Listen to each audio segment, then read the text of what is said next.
Icon star Allu Arjun star director Sukumar కాంపోలో వచ్చిన Pushpa 2 box office వద్ద రికార్డులు బద్దలు కొట్టిన సంగతి తెలిసిందే.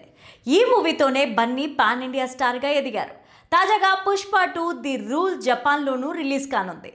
ఈ మధ్య కాలంలో కొంతమంది హీరోలు తమ సినిమాలను ప్రాంతీయంగా అటు పాన్ ఇండియా భాషల్లో విడుదల చేయడమే కాకుండా ఇతర దేశాలలో కూడా విడుదల చేస్తూ పాన్ వరల్డ్ క్రేజీని దక్కించుకునే ప్రయత్నం చేస్తున్నారు. అందులో భాగంగానే మొన్న మధ్య ఎన్టీఆర్ తన దేవరా చిత్రాన్ని జపాన్లో విడుదల చేసి ప్రేక్షకాదరణ పొందిన విషయం మనందరికీ తెలుసు. ఇప్పుడు ఆయన బాటలోనే మరో హీరో కూడా చేరిపోయారు. ఆయన ఎవరో కాదు, మన ఐకాన్ స్టార్ అల్లు అర్జున్. ఇదివరకే సుకుమార్ దర్శకత్వంలో పుష్ప 2 సినిమా చేసి మంచి విజయాన్ని అందుకోవడమే కాకుండా 1800 కోట్లకు పైగా కలెక్షన్లను రాబట్టి రికార్డ్ని క్రియేట్ చేశారు. ఈ సినిమా ఇండియన్ బాక్స్ ఆఫీస్ వద్ద అత్యధిక కలెక్షన్లు వసూలు చేసిన రెండవ చిత్రంగా నిలిచింది. ఇకపోతే ఈ సినిమా భారీ విజయాన్ని సొంతం చేసుకోవడంతో ఇప్పుడు జపాన్లో కూడా విడుదల చేయబోతున్నారు.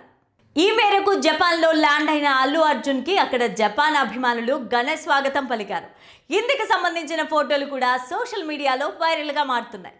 ప్రస్తుతం ఈ ఫోటోలో సోషల్ మీడియాలో వైరల్ అవ్వడంతో విషయం తెలియని వారు కొంతమంది బన్నీ ఎందుకు జపాన్ వెళ్ళాడని అభిమానులు ఆరా తీస్తున్నారు. ఈ వీడియోని చివరి వరకు చూడండి. Please like, share and subscribe to our channel. Pushpa 2 ఈ నెల 16న జపాన్లో రిలీజ్ కానుంది. అక్కడ పుష్ప క్రూయిన్ పేరుతో మూవీ రిలీజ్ కానుంది. ఇప్పటికే రిలీజ్ అయిన జపనీస్ ట్రైలర్ ఆకట్టుకుంటోంది. ఈ సినిమాని మైత్రి మూవీ మేకర్ సంస్థ గీక్ పిక్చర్స్, షోచికు స్టూడియోస్లో కలిసి జపనీస్లో రిలీజ్ చేస్తోంది. ఈ మూవీ ప్రమోషన్స్లో భాగంగా అల్లు అర్జున్ తన ఫ్యామిలీతో కలిసి జపాన్ వెళ్లారు. టోక్యో ఎయిర్పోర్ట్లో జపనీస్ అభిమానుల నుంచి ఆయనకు ఘన స్వాగతం లభించింది. పుష్ప 2 పోస్టర్తో సందడి చేశారు. అక్కడ మాల్స్లో పుష్ప 2 తగ్గేదేలే పోస్టర్స్ ట్రెండ్ అవుతున్నాయి. ప్రస్తుతం ఈ వీడియో వైరల్ అవుతోంది. ఈ మూవీలో జపాన్ టచ్ ఉండడంతో భారీ కలెక్షన్స్ రాబట్టొచ్చని భావిస్తున్నారు.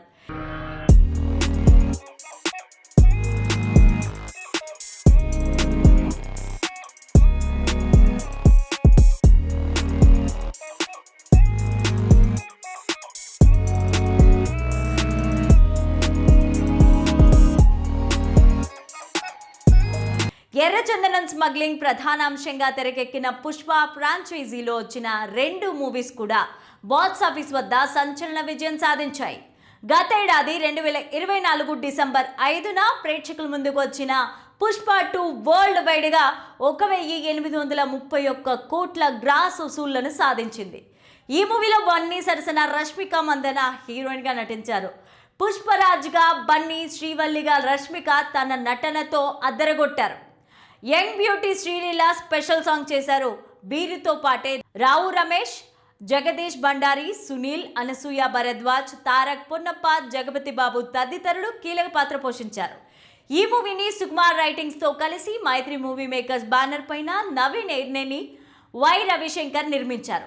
ఇక పుష్ప ది ర్యాంపేజ్ కూడా పుష్ప 2కు సీక్వెల్గా రాబోతోంది. అయితే ఇది వచ్చేటప్పటికి చాలా టైం పట్టేలా ఉంది. ఇకపోతే ఈ సినిమా భారీ విజయాన్ని సొంతం చేసుకోవడంతో జపాన్లో కూడా విడుదల చేయబోతున్నారు. ఈ మేరకు జపాన్లో ల్యాండ్ అయిన అల్లు అర్జున్కి అక్కడి జపాన్ అభిమానులు ఘన స్వాగతం పలికారు. ఇందుకు సంబంధించిన ఫోటోలు కూడా సోషల్ మీడియాలో వైరల్గా మారుతున్నాయి. ప్రస్తుతం ఈ ఫోటోలో సోషల్ మీడియాలో వైరల్ అవ్వడంతో ఈ విషయం తెలియని బన్నీ అభిమానులు కొంతమంది జపాన్ ఎందుకు వెళ్లారు అని ఆరాధిస్తున్నారు. విషయంలోకి వెళ్తే బాక్స్ ఆఫీస్ వద్ద రికార్డులు క్రియేట్ చేసిన పుష్ప 2 ది రూల్ ఈ చిత్రం జపాన్లో ప్రేక్షకులను అల్లరించడానికి సిద్ధమైంది. జనవరి 16వ తేదీన పుష్ప జపాన్లో విడుదల కానుంది. అయితే ఈ సందర్భంగా అల్లు అర్జున్ తన సినిమా ప్రమోషన్స్లో భాగంగా తన భార్య, కుటుంబంతో కలిసి టోక్యో చేరుకున్నారు. జపాన్ అభిమానులు ఆయనకు ఘన స్వాగతం పలికారు. మొత్తానికైతే ప్రమోషన్స్లో భాగంగా జపాన్ వెళ్లిన అల్లు అర్జున్ అక్కడి మీడియా అభిమానులతో ముచ్చటించనున్నారు. ఇండియాలో సంచలనం క్రియేట్ చేసిన ఈ సినిమా అటు జపాన్లో ఎలాంటి రికార్డులు క్రియేట్ చేస్తుందో wait and see. Allu Arjun చిత్రాల విషయానికి వస్తే ప్రస్తుతం ప్రముఖ కాలీవుడ్ డైరెక్టర్ అట్లీ డైరెక్షన్లో ఒక మూవీ చేస్తున్నారు. అయితే ప్రముఖ కాలీవుడ్ బడా నిర్మాణ సంస్థ సన్ పిక్చర్స్ బ్యానర్ పైన కళానిధి మారన్ భారీ బడ్జెట్తో ఈ చిత్రాన్ని నిర్మిస్తున్నారు. దీపికా పదుకొనే హీరోయిన్గా నటిస్తుండగా మృణాల్ ఠాకూర్, రష్మిక మందన తదితరులు కీలక పాత్రలు పోషిస్తున్నారు. భారీ అంచనాల మధ్య రాబోతున్న ఈ సినిమాను 2 భాగాలుగా తెరకెక్కిస్తున్నట్లు సమాచారం. ఈ సినిమా తర్వాత ప్రముఖ డైరెక్టర్ త్రివిక్రమ్ శ్రీనివాస్ డైరెక్షన్లో గాడ్ ఆఫ్ వార్ కార్తికేయుడి కథ ఆధారంగా రాబోతున్న మైథలాజికల్ మూవీలో నటించనున్నట్లు సమాచారం.